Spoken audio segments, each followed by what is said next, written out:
Üzü ay üzlüm, dili bal sözlüm, derdinden ölerem ay xumar gözlüm.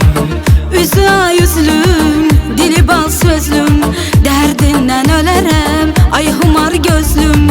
Sen həzin nəğmə, sen sevgi şeiri, her sözüm məna, en derin fikrim. Sen nazlı yarım, kalbi okşarım, en şirin günahım, bugünüm sabahım.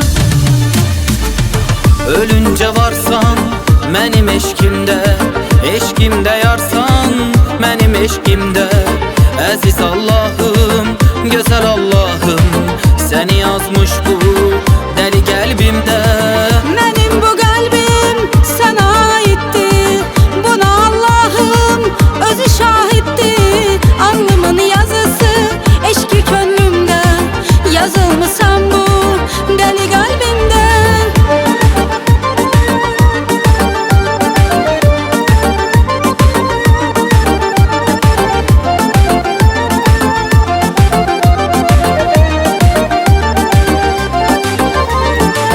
Şirin arzumsan, nazlı nazlımsan, hayatta bir ömür mənə lazımsan. Şirin arzumsan, nazlı nazlımsan, hayatta bir ömür mənə lazımsan. Yaşamak sebebim, nefesim ruhum, gözümde nurum, sevincim huzurum. Sevginle deliyem, ölerem sensiz, ayağına ölümün, giderem sensiz. Ölünce varsan mənim eşkimdə, eşkimdə yarsan mənim eşkimdə. Əziz Allahım, gözəl Allahım, səni yazmış bu dəli qəlbimdə.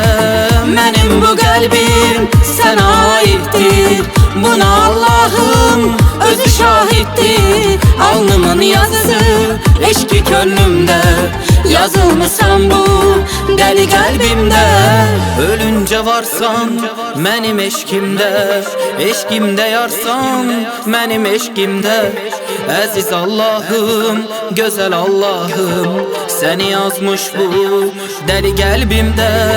Mənim bu qəlbim sənə aiddir, buna Allahım özü şahiddir. Alnımın yazısı eşki gönlümdə, yazılmışam bu dəli qəlbimdə. Ölünce varsan mənim eşkimdə, eşkimdə yarsan mənim eşkimdə.